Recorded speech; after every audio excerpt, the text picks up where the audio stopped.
18 ఏళ్లకే పెళ్లి చేసుకుని 25 ఏళ్లకే జైలు జీవితంలోకి అడుగుపెట్టిన ఓ మహిళ కథ ఇది.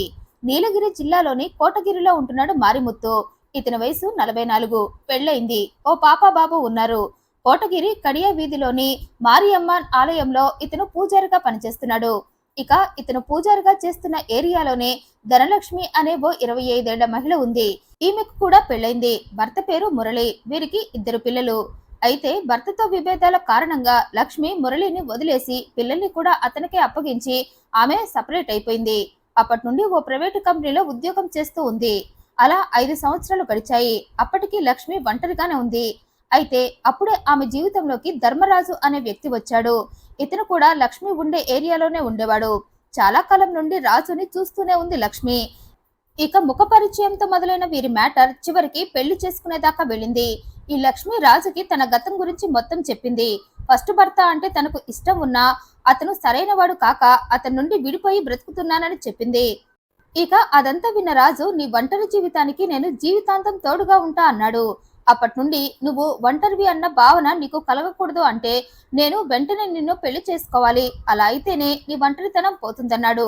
పైగా నేను నీ ఫస్ట్ భర్తలా చెడ్డవాణ్ణి కాదు, నిన్ను పువ్వుల్లో పెట్టి చూసుకుంటా అనటంతో పెళ్లికి రెడీ అయిపోయింది లక్ష్మి.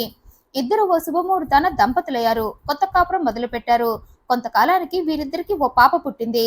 అయితే 3 ఏళ్లు తిరిగేసరికి సేమ్ స్టోరీ రిపీట్ అయింది. లక్ష్మి తన రెండవ భర్త రాజును కూడా వదిలేసింది. కారణం అతను కూడా మంచివాడు కాదని ఫీల్ అయ్యి వదిలేసిందామే. నిజానికి ఈ లక్ష్మికి వచ్చే భర్తలందరూ మంచివారే, కానీ ఈ లక్ష్మి బుద్ధే తేడా.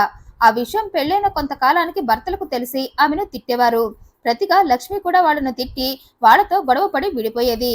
అలాగే రెండవ భర్త రాజుతో కూడా విడిపోయింది. అప్పటికి 2 భర్తలతో కలిసి ఆమెకు 3 పిల్లలు. ఫస్ట్ భర్తతో పిల్లలు ఆమె దగ్గర లేకపోయినా రెండవ భర్త పాప లక్ష్మి తనతోనే ఉంది. మొదటి భర్త మెతకవాడు కావటంతో పిల్లల్ని అతనికి అప్పగించి చేతులు దులుపుకుంది లక్ష్మి. కానీ రెండవ భర్త దగ్గర ఆమె ఆటలు సాగలేదు. ఇక 2 పెళ్లిళ్లు లక్ష్మికి చేదు అనుభవాలనే మిగిల్చటంతో ఆమె మనసుకి ప్రశాంతత కరువైంది.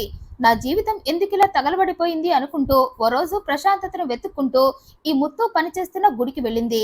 వెళ్లడంతోటే తను వచ్చిన విషయం దేవుడికి తెలిసేలా గట్టిగా గంట మోగించింది.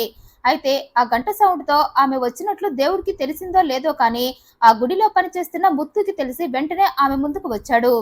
ఇక పూజారిని చూడగానే వలవలా ఏడ్చేసింది లక్ష్మి. తన జీవితం అస్సలు బాగోలేదని, అన్ని సమస్యలే అని, అందుకే నా సమస్యలు పోయే పూజ చేయమంది. పైగా పూజ అయ్యాక పూజారితో మీటింగ్ కూడా పెట్టిందామే. తన కష్టాలను ఇన్స్టాల్మెంట్ పద్ధతిలో పూజారికి వినిపిద్దామని రోజు గుడికి వస్తూ తన కష్టాలను ముత్తు చెవిన వేసింది. అయితే ఈ క్రమంలోనే ఈ ముత్తు లక్ష్మి దగ్గరయ్యారు. ఒకరికి 4 పదుల వయసు, మరొకరికి 2 పదుల వయసు. అయినా ఇద్దరు తగ్గేదే లేదనుకున్నారు. వయసు పెద్ద మ్యాటర్ కాదంటూ అసలు మ్యాటర్లోకి వెళ్లిపోయారు. ఇక అప్పటి నుండి ముత్తు లక్ష్మితో గడపాలి అని అనుకున్నప్పుడల్లా ఆమె ఇంటికి వెళ్లేవాడు. ఆమెకు కావలసినవన్నీ చూసుకుంటూ ఆమెతో చీకటి సంసారం చేస్తూ హ్యాపీగా ఉన్నాడు. అయితే అతనికి ఆ హ్యాపీని ఎంతో కాలం ఇవ్వలేదు లక్ష్మి. కారణం ఆమె బుద్ధినే. ముత్తుతో ఎఫైర్ పెట్టుకున్నాక కూడా ఆమె బుద్ధి మళ్ళీ పక్కదారి పట్టింది. అందుకే ఓ పక్క ముత్తుని మెయింటైన్ చేస్తూనే మరో పక్క ఉదయ్ కుమార్ అనే వ్యక్తిని లైన్లో పెట్టింది. ఈ ఉదయ్ది కూడా కోటగిరినే కావటం, ఓసారి అతను తెలిసిన వాళ్ళ ద్వారా ఈ లక్ష్మికి పరిచయం కావటం, ఆ పరిచయం కాస్త ఇద్దరు ఇష్టపడేదాకా వెళ్లి ఎఫైర్ పెట్టుకోవటం అన్ని జరిగిపోయాయి. అయితే ఈ విషయం పూజారికి తెలీదు. అలా అని ఉదయ్కి కూడా తెలీదు. ఈ ప్రేమికులిద్దరిని ఒకరికొకరు ఎదురుపడకుండా మేనేజ్ చేస్తూ వస్తుంది లక్ష్మి. పూజారితో ఉంటే ఉదయ్కి రేపు రమ్మని చెప్పేది. ఉదయ్తో ఉన్నప్పుడు పూజారిని ఆపేది. అదేమని అడిగితే నాకు డ్యూటీ లేదా అనేది. ఒక్కోసారి ఒంట్లో బాగోలేదంటూ వంకలు చెప్తూ ప్రియులిద్దరిని మేనేజ్ చేస్తూ ఒకరికి తెలియకుండా మరొకరితో శృంగార యాత్ర చేస్తూ తనదైన శృంగార ప్రపంచంలో విహరిస్తుందామే.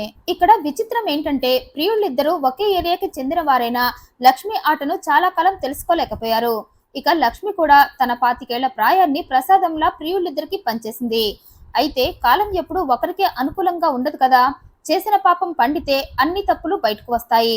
అలాగే లక్ష్మి చేసిన పని కూడా ఓ రోజు ఈ ప్రియులిద్దరికి తెలిసిపోయింది. అదెలాగంటే ఓ రోజు ఎప్పటిలాగే ఈ పూజారి లక్ష్మికి కాల్ చేసి ఈ రోజు నీతో గడపాలని ఉంది, వస్తున్నా అన్నాడు. అయితే ముందు రోజే ప్రియుడు ఉదయ్తో ఆమె గడిపి ఉండటంతో ఈ రోజు ఇంకా ఉదయ్ రాడులే అనుకుని హ్యాపీగా పూజారిని రమ్మంది. ఇక లక్ష్మి రమ్మనగానే గుళ్ళో పూజలు ముగించుకొని సాయంత్రానికి ఆమె ఇంటికి వెళ్ళాడతను. ఇక బెడ్రూమ్ లో ఆమెతో బెడ్ మీద కండలు కరిగిస్తూ ఉండగా సడన్ గా ఉదయ్ ఎంట్రీ ఇచ్చాడు.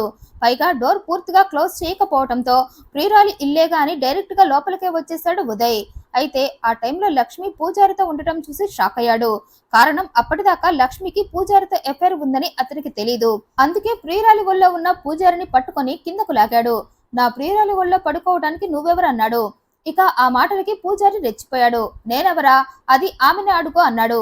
ఇక సీక్రెట్ బయటపడిపోవటంతో ఓపెన్ అయిపోయింది లక్ష్మి. ఈ పూజారి కూడా నా ప్రియుడే అంది ఉదయ్తో. ఇక అది విన్న ఉదయ్ ఆవేశపడ్డాడు. పైగా అప్పటికే పూజారి ఉదయ్ని ఇష్టం వచ్చినట్లు తిడుతున్నాడు. నన్నెవరు అంటున్నావు కదా, ఇంతకీ నువ్వెవరో చెప్పమంటూ అని అరిచాడు. అది విన్న ఉదయ్ నేను కూడా ఈ లక్ష్మికి లవర్నే అన్నాడు. కట్ చేస్తే ఇద్దరి మధ్య పెద్ద గొడవ. లక్ష్మి నాదంటే నాదంటూ ఇద్దరు దెబ్బలాడుకున్నారు. చివరికి మ్యాటర్ హత్య దాకా వెళ్ళింది.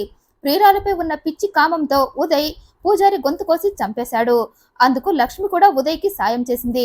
ఆ తర్వాత ఇద్దరు శవాన్ని ఇంటి బయటకు తెచ్చి రోడ్డు పక్కన పడేసి ఇంటికి తాళం పెట్టి పాపను బంధువులకు అప్పగించి ఇద్దరు అక్కడి నుండి పరారయ్యారు. అయితే సాయంత్రం 6 గంటల టైంలో కాల్ వచ్చిందని ఇంట్లో వాళ్లకు చెప్పి బయటకు వెళ్లిన ముత్తు రాత్రైనా ఇంటికి తిరిగి రాకపోవడంతో ఇంట్లో వాళ్ళంతా కంగారు పడి అతనికి ఫోన్ చేశారు. కానీ అతని ఫోన్ స్విచ్ ఆఫ్ అని వచ్చింది. దీంతో ఫ్యామిలీ మొత్తం ముత్తుకి ఏదో అయిందని అతని కోసం వెతకడం మొదలుపెట్టింది. కానీ ముత్తు ఆచూకీ ఎక్కడా దొరక్కపోవడంతో వెళ్లి వారంతా పోలీస్ స్టేషన్ లో ముత్తు మిస్ అయినట్లుగా కేసు పెట్టారు. ఇక కేసు నమోదు చేసుకుని పోలీసులు ముత్తు కోసం వెతుకుతూ ఉండగా వారికి రోడ్డు పక్కన చనిపోయిన ముత్తు శవం కనిపించింది. దీంతో వారు ఆ విషయాన్ని ముత్తు ఫ్యామిలీకి చెప్పి శవాన్ని పోస్ట్ మార్టానికి పంపి ఆ శవం దొరికిన ప్రాంతం మొత్తం గాలిస్తూ ఉండగా వారికి తాళం పెట్టి ఉన్న ఈ లక్ష్మి ఇల్లు అనుమానంగా అనిపించింది.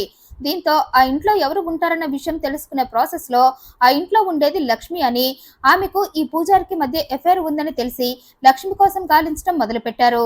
ఇక ఆ ప్రాసెస్ లోనే ఈ లక్ష్మి ఉదయ్ అనే వ్యక్తితో కలిసి మెట్టపాళయం బస్ స్టేషన్ లో ఉందని తెలిసి అక్కడికి వెళ్లి ఇద్దరిని పట్టుకున్నారు.